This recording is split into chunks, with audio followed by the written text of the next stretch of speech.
Are you questioning your reality? Do you feel gaslighted? It's not you, it's the media. I am Suchitra and I'll be joined by Bhakti and Madhuri Shastri to eviscerate the propaganda, set the record straight, and offer much needed moral clarity. Tune in each week. It's not you, it's the media, a podcast by the Polis Project.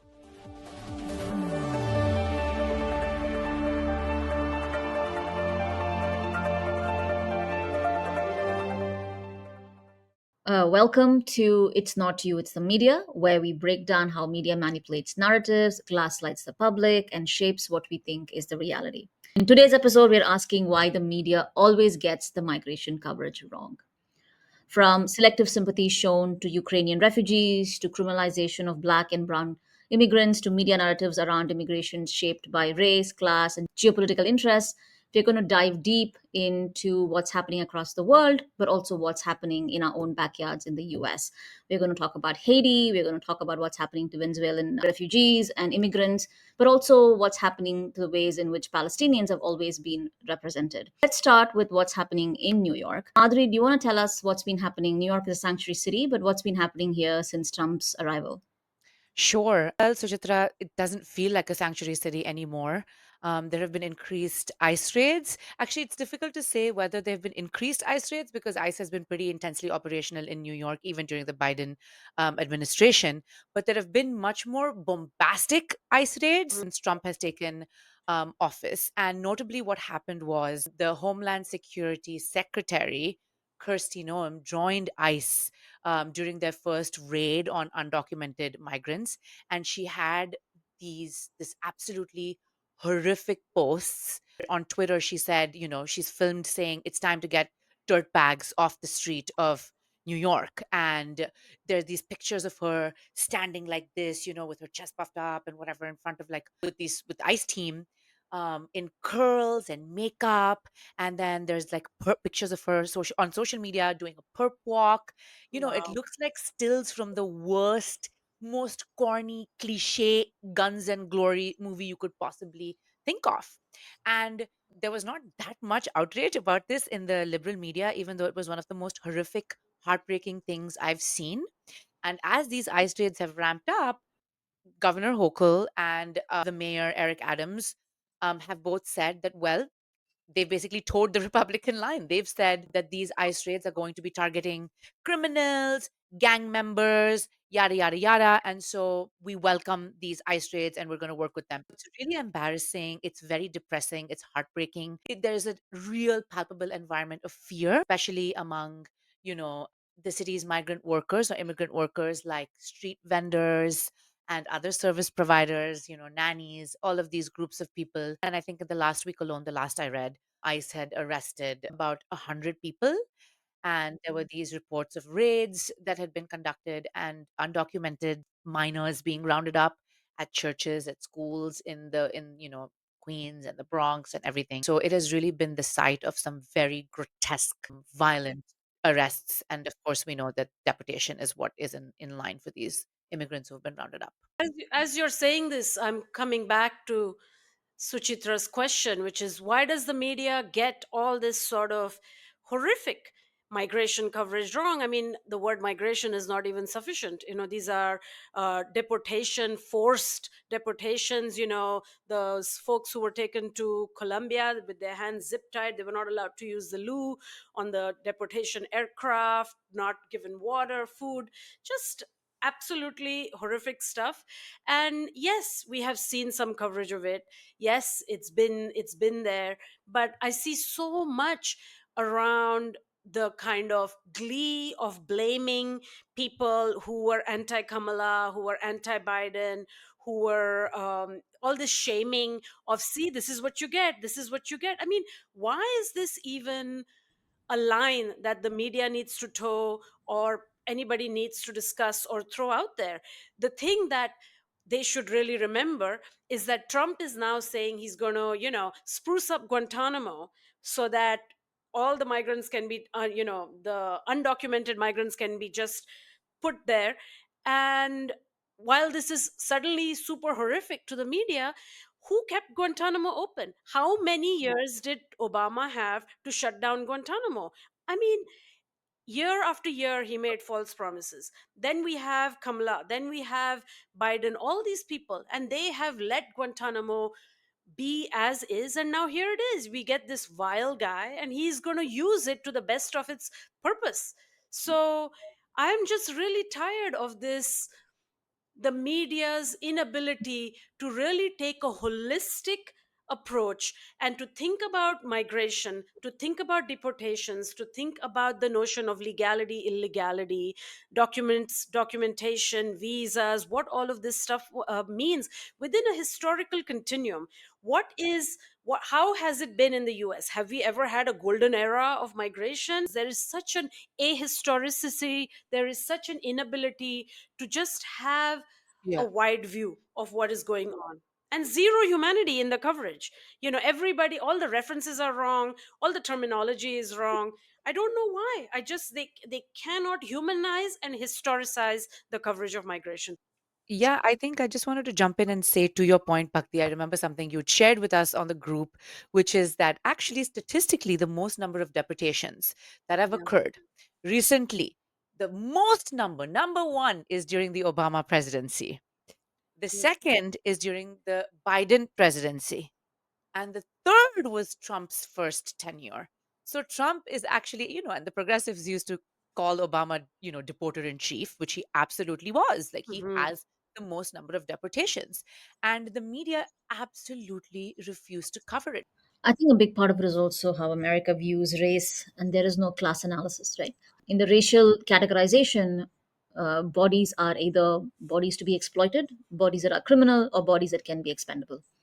I think another thing is also America has no class analysis, and this is something that I've heard progressives say for such a long time.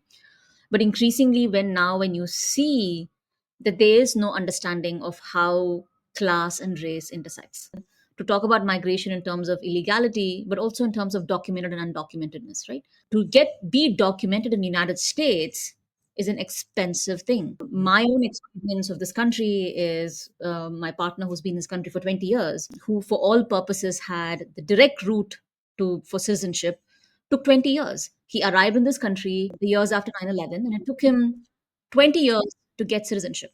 So if the legal route for someone is 20 years, and this is someone with immense privilege of caste, of class, of English language, access to resources, surrounding themselves in institutions and communities of power, this is someone with a tech background. I then imagine what happens to somebody who doesn't have any of this or has a fraction of all of this. So, to become documented is an act of immense privilege, cultural resources, and how you arrived in this country, and also what can happen to you while you are here. And as long as you have a system that is punitive, which punishes people for simply being a part of the system, then you're never going to be able to see them as fully human. And I think that is a fundamental way in which we think about migrants and immigration. And I think one of the instances that happened in New York was this woman was burnt alive in New York City subways. What was painful was not that anybody stopped to help her. People just stood and watched, including the police. It was the way the system is built not to protect her, that this is a deeply patriarchal society that thinks to do it, and it was a man who did it. Wow. But the story was that the person who did it was, you An know, illegal immigrant. I don't even know if we don't know his status. All we know is that he is an immigrant. The initial reports that I saw in by people who report on immigration and who I trust, I never saw what the status was. But reality, the actual conversation must have been, why is it that the New York City spends billions of dollars on the police and security, and why is it that all of this money and foot on the ground did not protect or save this woman? What kind of society do we live in which nobody came to save her or protect her? And instead, it really became about something else. And I think that is what we see the media doing all the time, is that you miss the forest for the tree, and most of the time you don't even call the tree, you call the tree, I don't know, a furniture. So I think that's really where the reporting is. I think in general, you know, media illiteracy is so rampant around question of borders, migration, migrants, what counts as paperwork, how dehumanizing the paperwork is, how many years it takes to get it.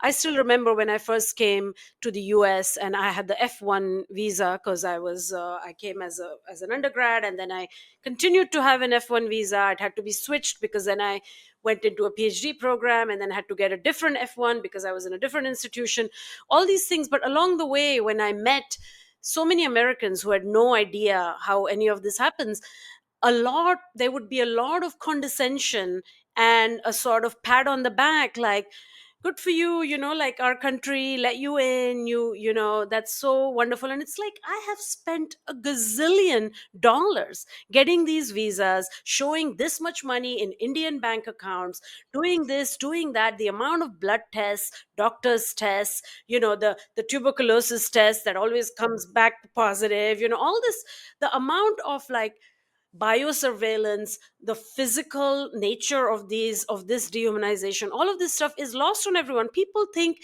that what migrants are, that they exist under the amnesty and the savior nature of a kind umbrella state that is there to be good to them, right? And people don't even understand the various categories of migrants: the privileged ones, the economic migrants, the ones that come for jobs, the ones that take crazy perilous journeys across desert seas, so on and so forth. And I feel like, as always, journalists can take a longer view and attempt to educate the world on this kind of a thing. Years ago, when Warscapes had just started out, I had done an entire special issues called visas, because most people did not know what visas were. And I did that special issue, and then some years later, Mitt Romney was up for elections. It was the primaries or whatever, and I remember in this in the presidential debate or something, primaries debate, he was like, "Well, we welcome migrants, long as you just staple that visa to your passports, and we can go." And it's like, staple a visa to the passport? This is your solution for for migration, problems? So it's just deadly. And what kills me on top of it is the hypocrisy, because what everyone wants, so I'm very enmeshed in the world of books and publishing. Everyone wants to read good migrant literature, good immigrant literature. And guess what? If you're polished, if you're a foodie, you want to eat good migrant food, right? You want to get like Guatemalan cuisine. Oh, I will go somewhere deep in Queens and try to get myself like the most authentic version of some regional cuisine from a country, that's probably poor as hell and has all kinds of issues and has migrants and all this kind of issues. So what is, there's the fetish of the migrant on the one hand by the media, and then on the other hand, a complete illiteracy and turning a blind eye to the actual dehumanization around border policies. And of course, this is silly, the history of colonialism that leads us to this place. Why do certain migrants go to certain countries, some go to some other countries? We have to just look at old colonial maps to understand. God forbid our liberal journalists do that. And I think another thing is also who gets to report on these stories. A few years ago, I had a student who was taking classes in a famous journalism school in New York.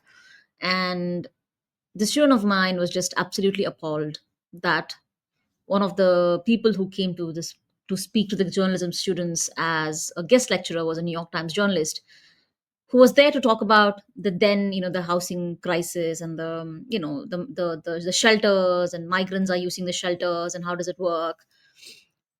Instead of talking about the process of reporting, he really spoke about himself, and then the ways in which he was so vile in calling them illegal. It was all about how he had gone and interviewed these people and less about the people. And the student of mine was just absolutely appalled, and she was like, like, how is it that we think and allow for these men mostly, who are often seen as liberal, as good journalists who work for these legacy media. I think it's a fundamental way in which journalists or journalism schools also train people to think a certain way, We saw the Intercept's leaked memo from New York Times that said how to report on Gaza. How do you not use the language? A lot of journalists continue to use the language of illegal and legal and not documented and undocumented. I think that is very much a real issue. The other thing that you see over and over again is this repetition of the idea that we live in a paradise, that this, like, everybody wants to come here, that we are so exceptional that of course they want to come here. And also there is this devaluation of people's lived struggles. Why would someone go through a perilous journey in order to arrive here if where they started was much worse? What made that condition much worse? Probably United States and its aid. And I'm actually happy that USAID is shutting down, because I found out that USAID gives BBC $2 million a year to train black and brown journalists. And I am like, good. No, it's awful. It's exactly those precise policies that create a crisis in the first place. I mean, we're talking, of course, about the era of decolonization and the immediate, inability for decolonization to take place because of the Cold War and weapons flooding and proxy wars and placing various dictators in this country and that. And then now we're talking about a country like the US or places like Europe, which are so industrialized, have caused the climate crisis and blame it now on everybody else. And then there's climate migration that, all these numbers climb up when it comes to thinking about the migrants fleeing floods and fleeing kind of rivers overflowing and all this kind of stuff. But who caused all this? It's like Western modern industrialization that has led us to this place. And it's like bizarre to me that the media does not have this level of analysis and that they are so ahistorical. I mean, they don't even report what is going on as long as their guy is the guy in power. Even when they're basically abdicating their responsibility to be critical of, to be watchdogs of the state, right? So they are going to be watchdogs, the liberal media, the legacy media in the US and even in India.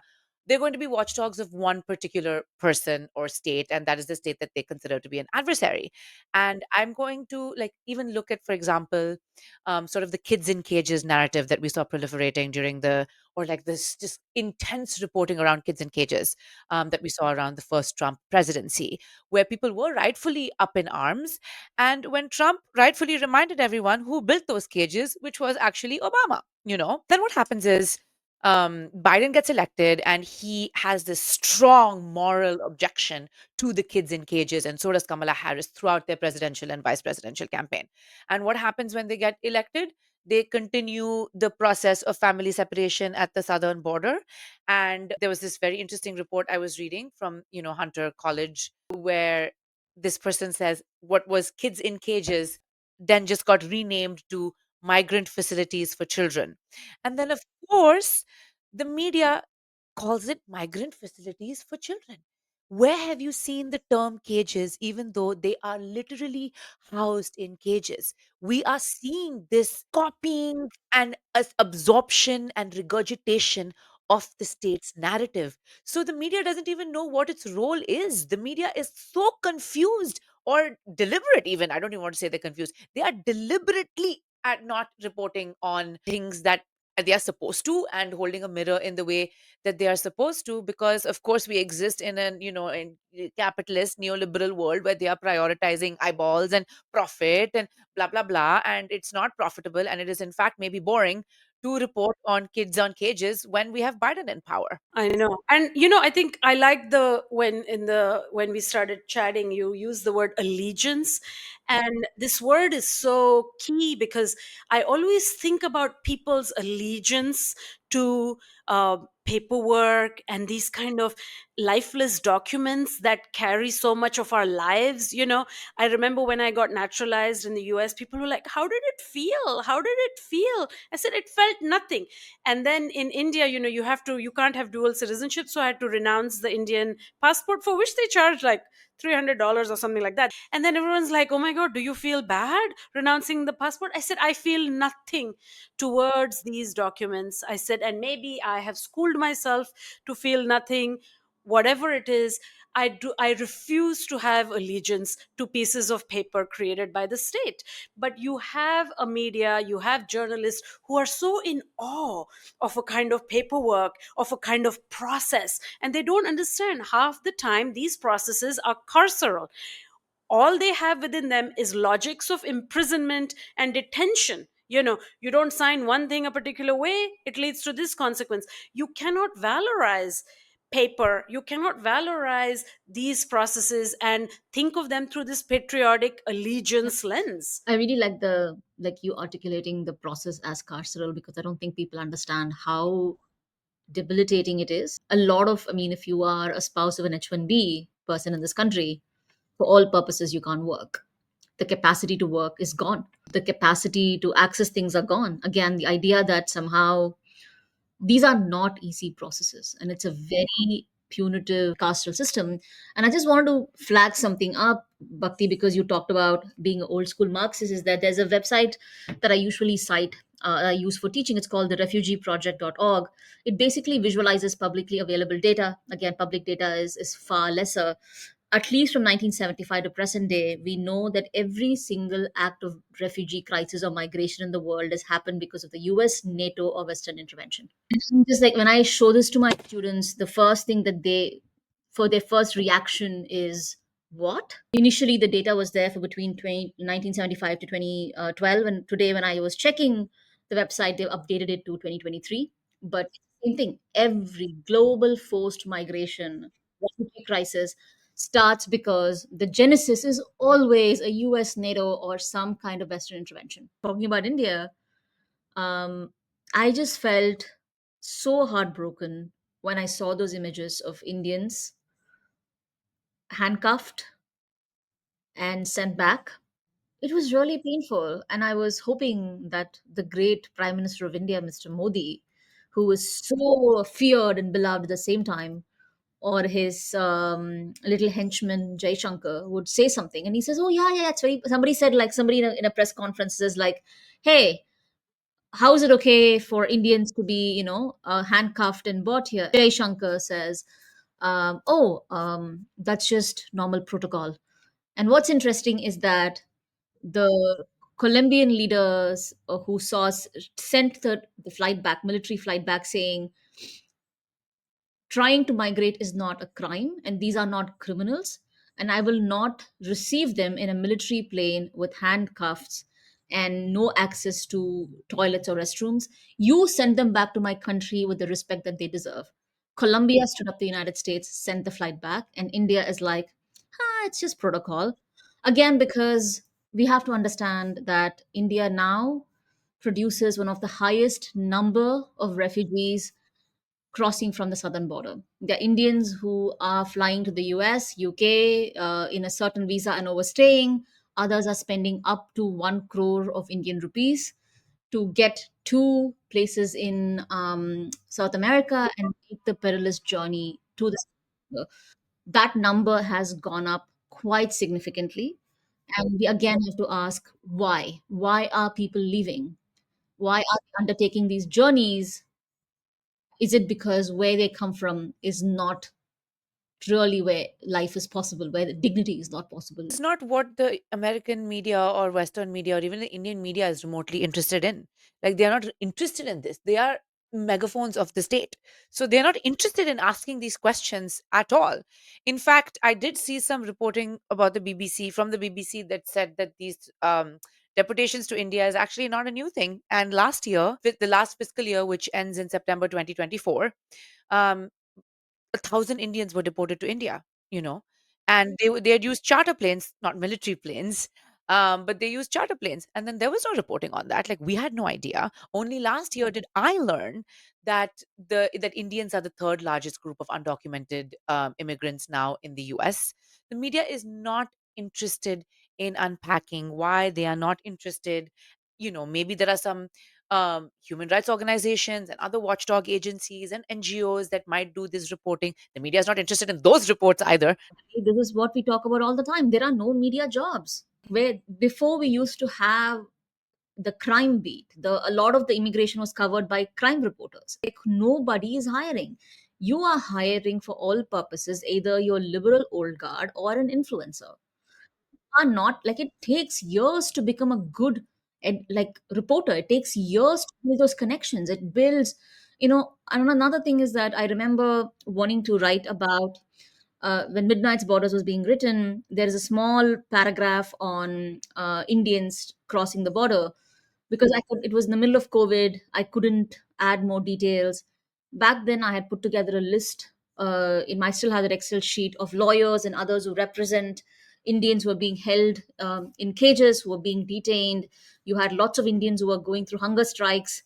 Now, a couple of years down the line, going back and going through the list, most of the lawyers are gone. Right? This is refugee law is something that has a high burn rate. It's cruel. It's a grueling. I'm not blaming these lawyers. That's not what I'm doing. All I'm saying is that the state does not provide the resources for anybody to have dignity. The media doesn't give them dignity. The legal system doesn't give them dignity. There are no resources to make sure that they actually get due process. Due requires time, money. In that vein, I just wanted to say that, some I read some reporting out of India yesterday that said that the Indian Supreme Court has directed that, I think, between 43 or 63, I'm not sure what the exact number is, of foreigners as designated by the Foreigners Tribunal and the NRC register in Assam should be deported ASAP. And, the Supreme Court is saying, asked the government of Assam, are you waiting for like a muhurat to deport them? Like, what's going on? And the government was like, oh, well, we don't actually have any addresses for these people. We don't know where to deport them to. And the Supreme Court weaponizes the language of human rights and says, you cannot have these detainees languishing in detention centers in Assam. That's a violation of their rights. So you must deport them to the capital city of wherever they are wherever they are from, and let that country figure out what to do with them. Can you believe this spin? And this was uncritically reported by the Indian media. Speaking of exactly to your point of the lack of due process, and then the weaponizing of due process, like for due process, in order to quickly deport 63, foreigners back to Bangladesh. And I mean, for our listeners will know, many of them, that the National Register of Citizens is operational in Assam, and it's the only state in which it is operational. And the Indian government has spent money hand over fist to build multiple detention centers. I mean, they are called transit camp. There's a big detention center that is opened in Matia in Assam, where 3,000 of these detainees can be held. Government continues to spend money to build more detention centers, and we know that Amit Shah has referred to Bangladeshi migrants as termites, and he said all kinds of disgusting things. So there is money. There is money to be spent to create the carceral conditions under which the carceral framework under which immigration operates, and no money to afford due process rights or anything like that to these victims, all while weaponizing that language. And just to sort of finish my thread on India, there was also this crazy headline that I read from India today.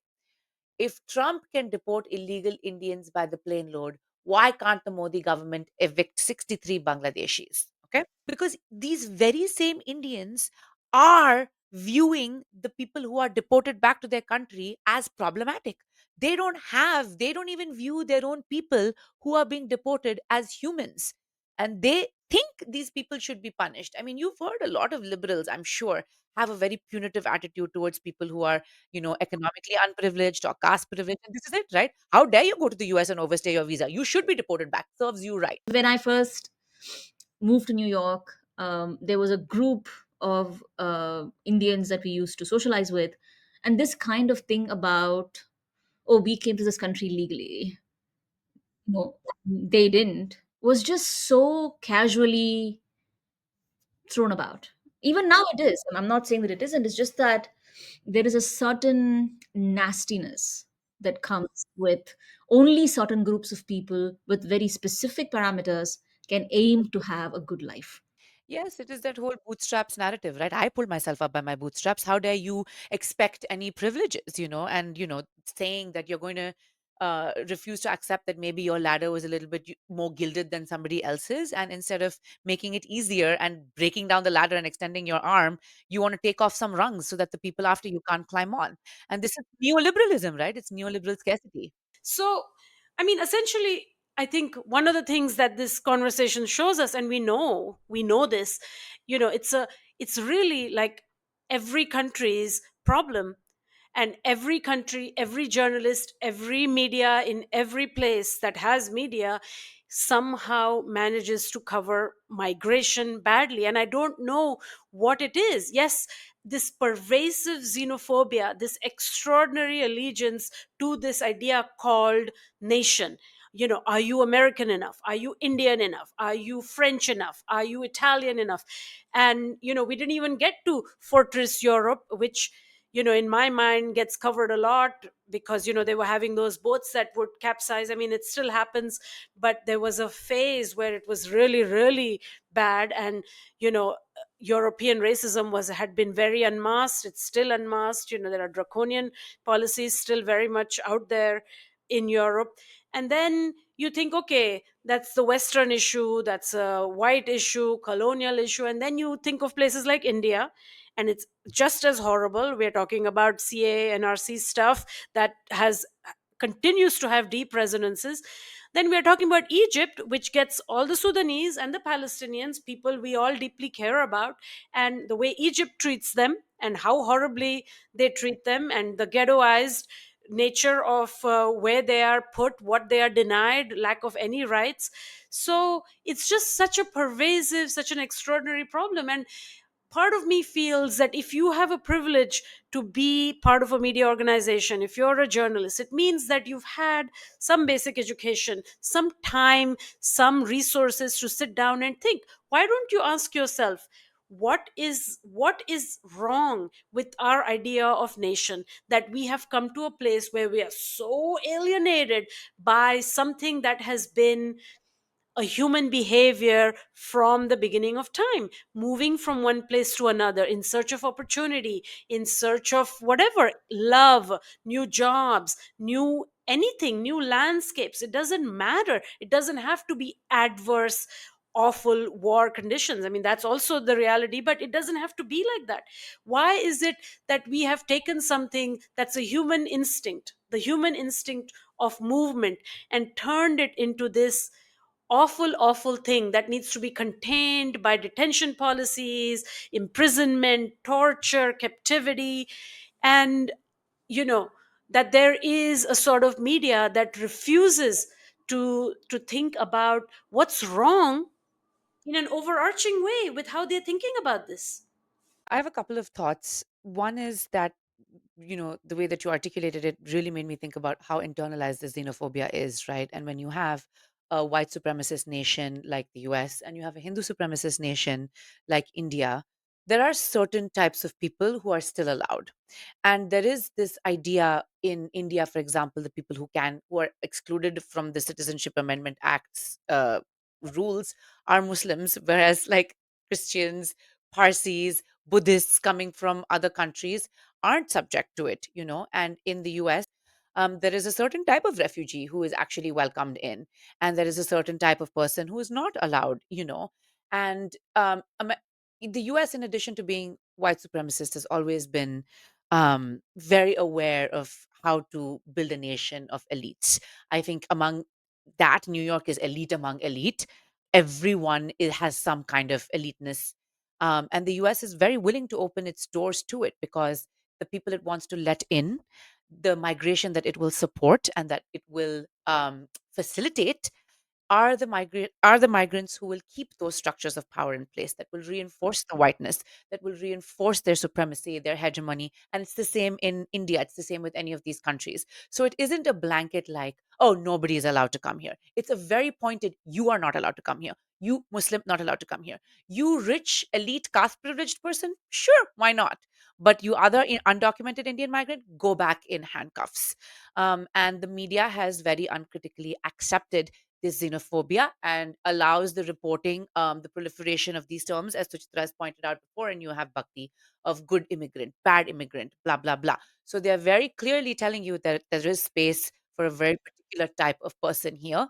And the media has completely bought into it because they have the exact same type of people working for them. They are elite institutions. This sudden allegiance, I'm just hung up on this word because it's such a good word, sudden allegiance to the law. you know all we have seen in the last 15, 16 months of genocide in Palestine, violation after violation, and the media will refuse to say anything illegal happened. We have Benjamin Netanyahu hanging out with Trump, a war criminal with an arrest warrant on his head. Stuff is happening.